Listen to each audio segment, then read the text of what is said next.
이원배 기자님. 네, 안녕하십니까. 예. 자, 오늘 어떤 이야기 해볼까요? 네, 오늘은 좀 특이하게도 왜 안철수 국민의당 후보가 그 문재인이라는 사람에 대해서 집착을 할까? 이런 얘기를 경제학적으로 좀 한번 해석을 해보겠습니다. 이런 마이너한 사람들 말고 왜 네. 김용민은 김어준에게 집착할까? 이게 어떨까요? 그걸로 바꿀까요? 예. 그렇게 바꿔도 될 것 같기는 한데. 그런데 그 김어준 중수나 그 김용민 PD님은 너무 훌륭한 분들이니까 좀 마이너한 사람들부터 먼저 해보고요. 이거 별 말씀도 하십니다. 예, 마이너한 안철수부터 해보도록 하겠습니다. 예. 제가 왜 이걸 이제 하려고 했냐면, 최근에 그 안철수 대표 연설이 상당히 화제였었죠. 목소리가 엄청나게 바뀌었다고요. 예. 저는 사실 뉴스를 잘 안 봐서 그 이야기를 저희 브리핑 방송의 문안 토론에서 간접적으로 들었거든요. 그래서 목소리를 좀 바꾸신 모양이구나, 이렇게 하고 신경을 안 썼는데, 주말에 어떤 분이 이걸 링크를 걸어주셨어요. 저한테 유튜브 링크를. 그래서 호기심에 한번 들어가 봤더니, 그 연설 장면이 호남 경선장 유세장 모습이던데요. 목소리가 상당히 걸어지고 중저음이 되고 좀 어색했지만 손동작도 강해지고요. 이러셨더라고요. 저는 그 모습 자체는 그렇게 인상적이진 않았어요. 조금 어색하긴 했는데 요 정도 느낌이었습니다. 근데 반면에 또 저분 또 왜 저래? 이런 부정적인 생각도 들지는 않았습니다. 그러니까 점수로 치면 한 50점? 그러니까 별로 좋지도 않고 싫지도 않은 그런 좀 무덤덤한 변화였어요, 저한테는요. 근데 제가 집중이 확 됐던 대목은 어느 대목이었냐면 그 유세 내용이었습니다. 제가 들은 그 짧은 클립이 이런 거였는데, 중저음으로 문재인을 꺾을 도전자 누구입니까? 문재인을 꺾을 개혁가 누구입니까? 문재인을 이길 혁신가 누구입니까? 이런 연설이었거든요. 근데 저는 그게 확 관심이 가더라고요. 그러니까 안철수라는 대선 후보의 유세인데 안철수라는 이름보다도 문재인이라는 이름이 훨씬 더 많이 등장합니다. 그래서 이 연설문 도대체 뭐지? 이런 생각이 들었습니다. 그러니까 새삼 국민의당이 문모닝 했다는 이야기도 생각이 나고요. 직접 들으니까 되게 신기하더라고요. 오늘은 뭘 한번 해보려고 하냐면, 제가 가끔 행동경제학이라는 학문 분야를 소개를 해드릴 때 자주 말씀을 드리는 댄 에리얼리라는 젊은 행동경제학자의 실험을 하나 더 소개를 해드릴까 합니다. 요거를 이제 우리 예를 들면 나이트클럽을 간다, 요렇게 가정을 하면 간단하고요. 실제 댄 에리얼리의 실험은 파티에 가는 경우입니다. 그래서 이제 우리처럼 부킹을 비슷하게 해서 파트너를 구한다는 걸 전제로 이 실험을 하는 겁니다. 그래서 실험 참가자들인 여성 참가자들한테 오늘 파티에 가서 만날 사람들인데요, 두 사람 사진을 보고 누가 더 잘생겼고 누가 당신 파트너가 됐으면 좋겠는지 선택해 보세요 라고 물어본 겁니다. 근데 한 장은 예를 들면 박보검 사진이었고요. 한 장은 송중기 사진이었습니다. 자, 요때 이제 결과가 어떻게 나오느냐. 쉽지 않죠. 박보검과 송중기는 정말 빅매치입니다. 그래서 이제 실제로도 그 결과도 그랬고, 이쪽에서 추정을 한 것도 마찬가지지만 50대 50 비슷하게 표가 나왔어요. 근데 이게 합리적이잖아요. 박보검하고 송중기 사진을 보여줬을 때는 투표가 50대 50으로 갈리는 건 매우 이성적으로 보입니다. 첫 번째 실험을 마치고 댄 에리얼리가 사진을 하나 더 만듭니다. 요 사진은 어떤 사진이냐면 원본은 박보검 사진이에요. 그런데 요 사진, 박보검 사진을 뽀샵질을 합니다. 그래서 얼굴을 찌그러뜨려요. 옷도 바꿔 입게 하죠. 코도 비틀고 눈도 이렇게 축 처지게 하고요. 이 사진은 분명히 베이스는 박보검인데 매우 못생긴 박보검이 탄생을 한 겁니다. 그 다음에 똑같이 아까 그 사람들에게 오늘 파티에 올 세 사람인데 요 세 사람 중에서는 누가 당신의 파트너가 됐으면 좋겠어요 하고 다시 보여줍니다. 그러니까 박보검, 송중기, 그리고 못생긴 박보검 세 명이 후보가 된 거죠. 자, 이러면 투표 결과가 어떻게 나왔을까요?가 에리얼리의 실험입니다. 상식적으로는 아무것도 바뀌면 안 됩니다. 왜냐하면 어차피 못생긴 박보검이 선택받을 확률은 없잖아요. 그러면 이제 박보검과 송중기 중에서 선택을 해야 되겠죠. 그렇다면 당연히 첫 번째 실험하고 결과가 달라질 이유가 없습니다.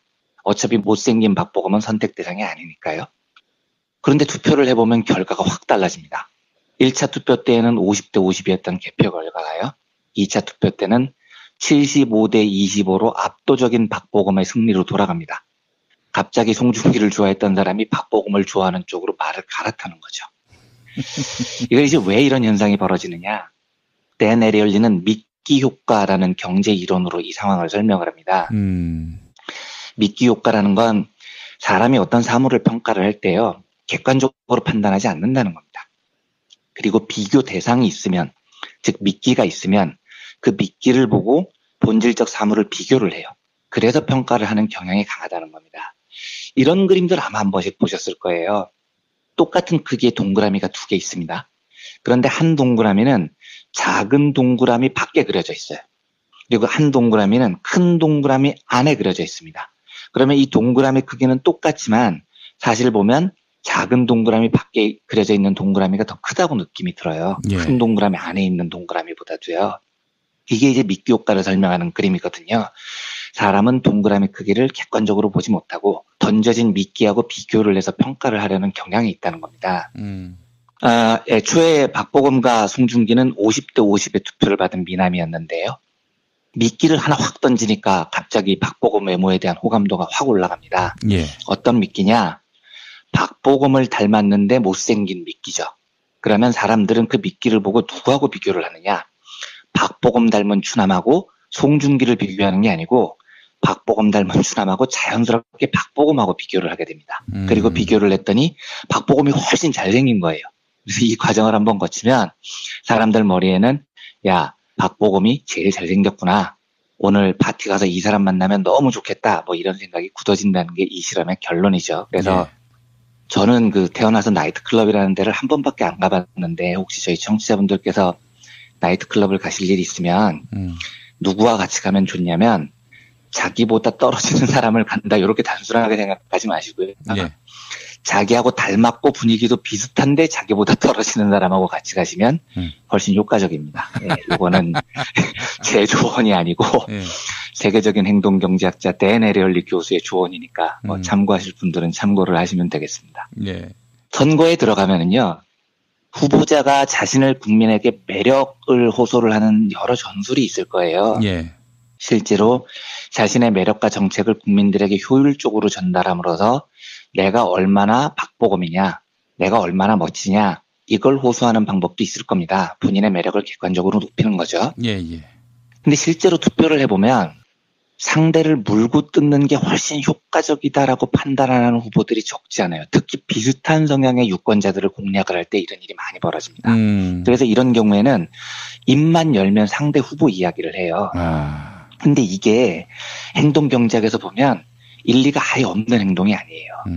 내가 나이트클럽을 갈 때요. 예. 나를 멋지게 보일 자신이 없을 때 매우 효율적인 방식은 나와 비슷한 성향을 가진 상대의 외모를 오샵질을 해버리는 겁니다. 찌그러뜨리는 거죠. 어느 정도 비슷한 구석이 있는 사람의 한쪽 외모를 확 찌그러뜨리면 본인이 돋보이는 매우 훌륭한 전술이 됩니다. 이게 미끼 효과가 가르쳐주는 거거든요. 예. 그래서 저는 안철수 후보하고 국민의당의 이 문모닝 전략, 입만 열면 문재인하는 이 전략을요.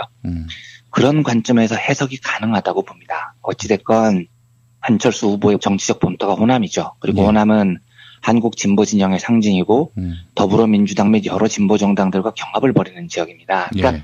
본질적으로 지금 민주당과 국민의당은 이 유권자 풀에서 크게 다른 두 집단이 아닙니다. 그렇죠. 예. 자유당과 민주당, 바른정당과 민주당 이런 큰 격차가 나는 집단이 아니라는 거예요.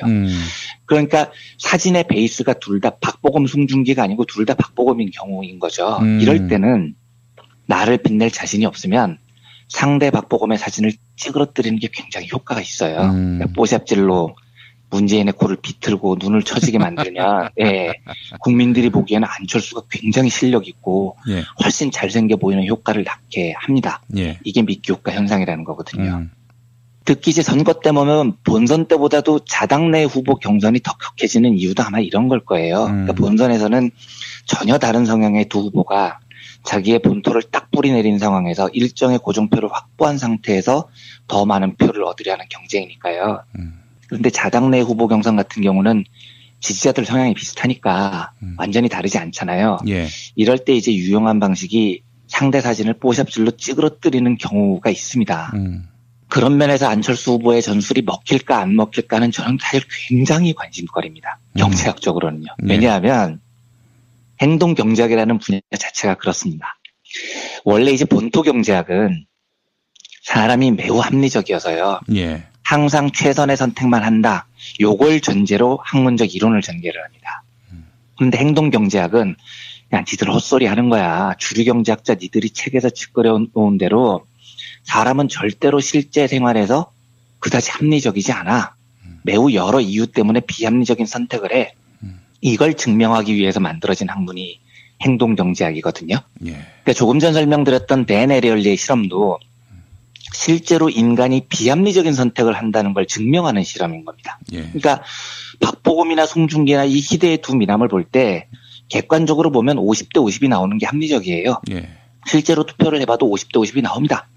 그런데 이 합리성이라는 건, 교과서에서 말하는 이 합리성이라는 건 찌그러진 뽀샵질된 박보검 사진 한 장만 툭 던져도요. 바로 비합리적인 영역으로 들어와 버립니다. 예. 75대 25라는 도저히 논리로는 설명하기 힘든 비합리적인 결과를 낳는 거예요. 예. 근데 이걸 설명하기 위해서 행동 경제학이 계속해서 발달을 해나가는 겁니다. 그러니까 만약에 안철수 후보의 저 문재인 찌그러뜨기 전략이 먹힌다면은요. 예. 안철수 쪽은 지금 저게 먹힌다고 보고 열심히 수개월 동안 자기 공약 발표 안 하고 문재인 저러고 있는 거 아니겠어요? 그렇죠. 예. 예, 그렇다면 그 이유는 그만큼 우리나라 유권자들의 선택이 비합리적일 가능성이 높기 때문에 저런 전략을 구사하는 거예요. 그렇죠. 아니, 자기의 능력과 자기의 비전을 보여줘야지 왜 남을 씹어요. 그렇습니다. 그런데 저렇게 하는 경우는 우리 유권자들이 내 뽀잡실에 속아서 비합리적으로 판단을 할 거야라는 전제가 있기 때문입니다. 예. 합리적인 유권자라면 아니 대선 후보 제일 중요한 광주 경선에서 자기 공약은 이야기 하나도 안 하고 쉰 목소리 내가면서 호소하는 내용이 문재인 이길 자가 누구입니까? 이것만 반복하고 있는 사람을 좋아할 리가 없잖아요. 예. 나라를 어떻게 이끌지를 이야기해야죠. 기승전 문재인 이러고 있는 정치인한테 왜 관심을 갖겠어요? 그런데 에리얼리에 따르면 대중은 실제 생활에서 그렇게 합리적이지 않다는 겁니다. 찌그러진 문재인 포토샵 사진을 툭 하고 던져놓으면 의외로 많은 사람들이 안철수가 더 돋보인다 이렇게 생각을 할 가능성이 있다는 거죠. 예. 여기에 대해서 제가 작년 8월쯤에 소개를 해드린 적이 있었던 행동경제학의 대부쯤으로 불리는 위대한 경제학자 그 데니엘 카너만의 설명을 잠깐 하나 더 추가를 해보겠습니다. 이 카너만은 심리학자 출신으로 노벨 경제학상을 탄 행동경제학의 그 아버지 같은 사람이고요. 예. 앞에 미끼 효과 실험을 한 댄 에리얼리도 심리학자 출신인데 이 에리얼리의 재능을 높게 평가해서 자네 경제학 한번 해볼 생각 없나? 뭐 이래서 이제 에리얼리를 경제학자로 꼬신 그런 그 행동경제학의 그 원조 같은 사람이에요. 예. 근데 카너만의 주장은 이렇습니다. 왜 미끼 효과 같은 현상이 실제로 벌어지느냐? 객관적이고 합리적이지 않은 선택을 대중들이 하느냐? 이 이유는 사람의 뇌가 두 가지로 나눠져 있는데 하나는 깊이 생각하는 뇌, 그리고 다른 하나는 빨리 생각하는 뇌, 이렇게 두 개로 구분되어 있기 때문이라고 설명을 합니다. 예. 그러니까 예를 들면 제가 청취자분들께 2 더하기 2는 하고 물어보면 저희 청취자분들께서 다들 4라고 답을 하시겠죠. 예. 그런데 실제로 그 4라는 답을 내는 과정을 보면 아무도 실제로 2하고 2를 더해서 합쳤더니 4가 됐다. 이렇게 논리적으로 깊이 생각하는 사람이 없어요. 계산을 안 합니다. 예. 다들 그냥 직관적으로 대답을 하는 겁니다. 2 더하기 2는 4, 경험, 암기, 무지하게 빨리 생각을 하는 거죠. 예. 그래서 요때 카너먼 교수는 이때 사용되는 뇌가 직관, 빨리 생각하기, 그렇지. fast thinking, 예, 시스템 1 이렇게 부릅니다.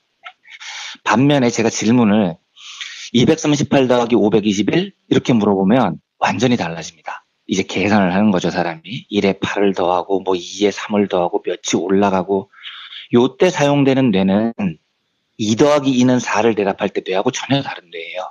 천천히 생각을 합니다. 깊이 생각하는 뇌죠. 이걸 이제 카너먼은 시스템 2라고 부릅니다. 직관이 아니라 이성, 암기가 아니라 계산이라는 거죠. 예. 그런데 카너먼은 이 안타깝게도요. 인간이란 존재는 빨리 생각하는 뇌를 깊이 생각하는 뇌보다 훨씬 더 선호한다는 거예요. 되게 그냥 직관적으로 생각하고 만다는 겁니다. 이래서 그 박보검 송중기 사진을 본 상태에서 갑자기 찌그러진 박보검 사진이 등장하면 만약에 깊이 생각하는 뇌를 사용한다면 가만히 있어봐. 이거 아까랑 똑같은 사진에 좀 찌그러진 사진 나온 건데 그럼 뭐 내가 선택을 왜 바꿔? 나는 여전히 송중기. 이렇게 할 텐데 대부분 사람들은 그 깊이 생각하기 뇌를 사용하지 않고 찌그러진 박보검 사진을 보는 순간 야, 요 진짜 박보검이 더 잘생겨 보인다 하고 그 선택을 해버린다는 겁니다. 예. 이게 바로 인간 뇌 구조의 안타까움이라는 거죠. 예. 그래서 이제 카너먼은 올바른 선택을 하기 위해서는 예. 제발 사람들이 시스템 1에 몰두하지 말고요. 깊이 생각하기를 사용하는 훈련을 해야 된다고 조언을 해요. 그래야 더 현명한 선택을 할 수 있다고 말을 합니다. 예. 제가 왜 이 이야기를 길게 드리냐면 안철수 쪽이 지금 구사하는 문재인 찌그러뜨리기 전략이 궁극적으로 성공할 것이냐 실패할 것이냐는 거는 관건은 저는 유권자들이 얼마나 깊이 생각할 수 있느냐의 여부에 따라 달려 있을 거라고 봅니다. 그러니까 냉정하게 말하면 유권자 수준에 의해서 결정날 거예요. 그러니까 안철수 쪽이 자꾸 문재인 사진을 찌그러뜨리는 이유는 국민들한테 이렇게 호소하는 거죠. 깊이 생각하지 마. 우리가 제시하는 찌그러진 문재인 사진만 봐. 그러면 안철수가 훨씬 멋져 보일 거야. 시스템 2를 사용하지 말고 직관만 사용해. 그리고 착각해. 이런 전술인 겁니다. 그런데 다행이라면 다행이지만 선거판은 유권자들에게 꽤 많은 시간이 주어집니다. 그 박보검, 송중기 사진을 선택할 때보다 시간이 많죠. 예. 깊이 생각할 시간이 충분히 있습니다. 아무리 뽀잡실된 박보검 사진을 봐도 안철수가 정말 잘생긴 사람일까? 내가 착시한 거 아니야? 하고 천천히 깊이 공약을 들여다보고 그 사람 걸어온 길을 돌아보고 시스템2를 이용해서 판단을 할 시간이 있습니다. 그렇다면 결국 안철수 쪽의 저 전략은 유권자들이 정말로 천천히 생각하느냐 아니면 직관에 의해 판단하느냐에 따라서 결판이 날 겁니다. 예. 실제로 이번 대선 기간이 평소 대선 기간보다 짧죠. 그래서 깊이 생각할 시간이 예년보다는 짧습니다. 예. 만약에 안철수 저 전략이 먹힌다면 우리 유권자들이 생각보다도 이 짧은 대선 기간에 이미지를 찌그러뜨리는 전략에 많이 먹힌다는 것을 보여주는 슬픈 반증이 되겠죠. 예. 만약에 안철수 저 전술이 처참한 실패로 돌아간다면 특히 야권 지지자들 사이에서요. 예년보다 짧은 대선 기간임에도 불구하고 역시 우리 유권자들이 깊이 생각하기, 천천히 판단하기를 할 정도로 높은 수준에 올라와 있구나라는 긍정적 판단을 내린 그런 계기가 될 것 같습니다. 예. 아무튼 행동경제학을 되게 즐겨 들여다보는 저로서는 그 안철수 예비후보의 저 문재인 찌그러뜨리기의 성패 여부가 되게 큰 관심사여서요. 예. 어떤 결과를 낳을지 굉장히 궁금해져서 저희 청취자분들께 댄 에리얼리와 데니얼 카너만을 동시에 소개를 해드렸습니다. 예. 그래요. 네거티브 캠페인. 사실 2007년에 당시 여당 대통합민주신당 정동영 후보가 나왔던 여기서 신주따지처럼 여겼던 것이 BBK의 진실입니다. 예. BBK의 진실을 제대로 규명하면 이명박은 절대 대통령이 될 수 없다. 그게 진짜 사실이라면 대통령 후보가 주가 조작을 했다는 거 아닙니까? 사기꾼이죠. 네, 사기꾼이 대통령이 되는 건데요. 네. 이런 사람 대통령 시키면 안 되는 건데, 근데 말이죠. 진실은 규명되지 않았고, 또 많은 부분 또 진실이 정치 검찰에 의해서 덮여졌고요. 그렇죠. 네. 그거 보면서 느낀 건데, 야, 이게 뭐 사실 정상적이지 않구나. 한마디로 네. 얘기해서 이건 네거티브 캠페인만으로는 기울어진 판을 엎을 수는 없겠구나. 그런 생각이 들어서 사실 지금 뭐 안철수 전 대표가 뭐 문재인 전 대표가 그렇다고 무슨 주가 조작을 했다든지 아주 심각한 범죄 혐의가 있다라고 네. 볼 만한 정황은 아직 없잖아요. 네, 그럼요. 네. 예. 그럼에도 불구하고 그냥 뭐 인신공격성 비방 모략으로 한 엎어보겠다. 글쎄요, 엎어질지 모르겠습니다. 엎어진다면 진짜 네. 뭐 한번 정말 지켜보고 싶습니다. 그러니까 실제로 이명박 박근혜가 당선되는 과정을 보면 예. 네거티브 캠페인과는 좀 다른 차원에서도 거의 이미지로 당선이 되는 사람들이죠. 유권자들이 깊이 생각하기 시스템을 잘 가동을 안 한 거예요. 저는 뭐가 제일 기억이 나냐면 예. 이명박이 시장 경제를 살리겠다고 하니까 실제로 많은 재래시장 상인들이 그렇게 좋아하셨어요. 예, 예. 재래시장을 살린다는 얘기인 줄 알고 아니거든요. 예. 그러니까 우리가 이명박이 경제를 살릴 거라는 이미지에 넘어가서 사실 조금만 깊이 생각을 해보면 저 사기질이 절대로 안 먹힐 거라는 걸 알았어야 됐는데 예. 어쨌든 지금까지 선거에서는 천천히 생각하기보다는 빨리 생각하기가 더 효과를 발휘해서 두 번의 대선에서 정권이 넘어왔던 경향이 있고요. 예. 이번에 안철수 대표의 저 전술이 얼마나 먹힐지 저는 사실 굉장히 관심 있게 지켜보고 있습니다. 야권 지지자들 내에서 벌어진 현상이니까요. 예. 알겠습니다. 함께 이 현상의 결말이 어떻게 나올지 한번 네, 정말 궁금합니다. 주시해 보겠습니다. 네. 자, 이원배 기자님 오늘 말씀 잘 들었습니다. 네, 감사합니다. 이원배 기자님. 네, 안녕하십니까. 예. 자, 오늘 어떤 얘기 해볼까요? 네, 오늘은 좀 특이하게도 왜 안철수 국민의당 후보가 그 문재인이라는 사람에 대해서 집착을 할까? 이런 얘기를 경제학적으로 좀 한번 해석을 해보겠습니다. 이런 마이너한 사람들 말고 왜 네. 김용민은 김어준에게 집착할까? 이게 어떨까요? 그걸로 바꿀까요? 예. 아니, 그렇게 바꿔도 될 것 같기는 한데. 그런데 그 김어준 총수나 그 김용민 PD님은 너무 훌륭한 분들이니까 좀 마이너한 사람들부터 먼저 해보고요. 이거 별 말씀도 하십니다. 예, 마이너한 안철수부터 해보도록 하겠습니다. 예. 제가 왜 이걸 이제 하려고 했냐면 최근에 그 안철수 대표 연설이 상당히 화제였었죠. 목소리가 엄청나게 바뀌었다고요. 예. 저는 사실 뉴스를 잘 안 봐서 그 이야기를 저희 브리핑 방송의 문안 토론에서 간접적으로 들었거든요. 그래서 목소리를 좀 바꾸신 모양이구나 이렇게 하고 신경을 안 썼는데 주말에 어떤 분이 이걸 링크를 걸어주셨어요. 저한테 유튜브 링크를. 그래서 호기심에 한번 들어가 봤더니 그 연설 장면이 호남 경선장 유세장 모습이던데요. 목소리가 상당히 걸어지고 중저음이 되고 분명히 베이스는 박보검인데 매우 못생긴 박보검이 탄생을 한 겁니다. 그 다음에 똑같이 아까 그 사람들에게 오늘 파티에 올 세 사람인데 요 세 사람 중에서는 누가 당신의 파트너가 됐으면 좋겠어요 하고 다시 보여줍니다. 그러니까 박보검, 송중기 그리고 못생긴 박보검 세 명이 후보가 된 거죠. 자, 이러면 투표 결과가 어떻게 나왔을까요?가 에리얼리의 실험입니다. 상식적으로는 아무것도 바뀌면 안 됩니다. 왜냐하면 어차피 못생긴 박보검이 선택받을 확률은 없잖아요. 그러면 이제 박보검과 송중기 중에서 선택을 해야 되겠죠. 그렇다면 당연히 첫 번째 실험하고 결과가 달라질 이유가 없습니다. 어차피 못생긴 박보검은 선택 대상이 아니니까요. 그런데 투표를 해보면 결과가 확 달라집니다. 1차 투표 때에는 50대 50이었던 개표 결과가요. 2차 투표 때는 75대 25로 압도적인 박보검의 승리로 돌아갑니다. 갑자기 송중기를 좋아했던 사람이 박보검을 좋아하는 쪽으로 말을 갈아타는 거죠. 이걸 이제 왜 이런 현상이 벌어지느냐.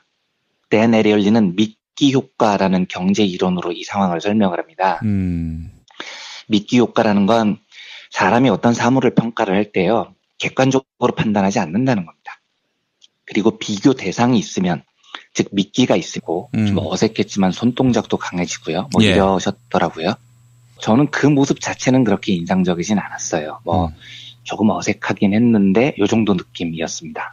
근데 반면에 또 저분 또 왜 저래? 이런 부정적인 생각도 들지는 않았습니다. 그러니까 점수로 치면 한 50점? 그러니까 별로 좋지도 않고 싫지도 않은 그런 좀 무덤덤한 변화였어요. 저한테는요. 근데 제가 집중이 확 됐던 대목은 어느 대목이었냐면 그 유세 내용이었습니다. 제가 들은 그 짧은 클립이 이런 거였는데 중저음으로 문재인을 꺾을 도전자 누구입니까? 문재인을 꺾을 개혁가 누구입니까? 문재인을 이길 혁신가 누구입니까? 이런 연설이었거든요. 근데 저는 그게 확 관심이 가더라고요. 그러니까 안철수라는 대선 후보의 유세인데 안철수라는 이름보다도 문재인이라는 이름이 훨씬 더 많이 등장합니다. 그래서 이 연설문 도대체 뭐지? 이런 생각이 들었습니다. 그러니까 새삼 국민의당이 문모닝 했다는 이야기도 생각이 나고요. 직접 들으니까 되게 신기하더라고요. 자, 오늘은 뭘 한번 해보려고 하냐면 제가 가끔 행동경제학이라는 학문 분야를 소개를 해드릴 때 자주 말씀을 드리는 댄 에리얼리라는 젊은 행동경제학자의 실험을 하나 더 소개를 해드릴까 합니다. 그러면 그 미끼를 보고 본질적 사물을 비교를 해요. 그래서 평가를 하는 경향이 강하다는 겁니다. 이런 그림들 아마 한 번씩 보셨을 거예요. 똑같은 크기의 동그라미가 두 개 있습니다. 그런데 한 동그라미는 작은 동그라미 밖에 그려져 있어요. 그리고 한 동그라미는 큰 동그라미 안에 그려져 있습니다. 그러면 이 동그라미 크기는 똑같지만 사실 보면 작은 동그라미 밖에 그려져 있는 동그라미가 더 크다고 느낌이 들어요. 큰 동그라미 안에 있는 동그라미보다도요. 이게 이제 미끼 효과를 설명하는 그림이거든요. 사람은 동그라미 크기를 객관적으로 보지 못하고 던져진 미끼하고 비교를 해서 평가를 하려는 경향이 있다는 겁니다. 애초에 박보검과 송중기는 50대 50의 투표를 받은 미남이었는데요. 미끼를 하나 확 던지니까 갑자기 박보검 외모에 대한 호감도가 확 올라갑니다. 예. 어떤 미끼냐? 박보검을 닮았는데 못생긴 미끼죠. 그러면 사람들은 그 미끼를 보고 누구하고 비교를 하느냐? 박보검 닮은 추남하고 송중기를 비교하는 게 아니고 박보검 닮은 추남하고 자연스럽게 박보검하고 비교를 하게 됩니다. 그리고 비교를 했더니 박보검이 훨씬 잘생긴 거예요. 그래서 이 과정을 한번 거치면 사람들 머리에는 야, 박보검이 제일 잘생겼구나. 오늘 파티 가서 이 사람 만나면 너무 좋겠다. 뭐 이런. 요거를 이제 우리 예를 들면 나이트클럽을 간다. 요렇게 가정을 하면 간단하고요. 실제 DNA-리얼리의 실험은 파티에 가는 경우입니다. 그래서 이제 우리처럼 부킹을 비슷하게 해서 파트너를 구한다는 걸 전제로 이 실험을 하는 겁니다. 예. 그래서 실험 참가자들인 여성 참가자들한테 오늘 파티에 가서 만날 사람들인데요. 두 사람 사진을 보고 누가 더 잘생겼고 예. 누가 당신 파트너가 됐으면 좋겠는지 선택해 보세요. 라고 물어본 겁니다. 근데 한 장은 예를 들면 박보검 사진이었고요. 한 장은 송중기 사진이었습니다. 자, 요때 이제 결과가 어떻게 나오느냐. 쉽지 않죠. 박보검과 송중기는 정말 빅매치입니다. 그래서 이제 실제로도 그 결과도 그랬고 이쪽에서 추정을 한 것도 마찬가지지만 50대 50 비슷하게 표가 나왔어요. 예. 근데 이게 합리적이잖아요. 박보검하고 송중기 사진을 보여줬을 때는 투표가 50대 50으로 갈리는 건 매우 이성적으로 보입니다. 예. 첫 번째 실험을 마치고 DNA-리얼리가 사진을 하나 더 만듭니다. 요 사진은 어떤 사진이냐면 원본은 박보검 사진이에요. 그런데 요 사진, 박보검 사진을 뽀샵질을 합니다. 그래서 얼굴을 찌그러뜨려요. 옷도 바꿔 입게 하죠. 코도 비틀고 눈도 이렇게 축 처지게 하고요. 이 사진은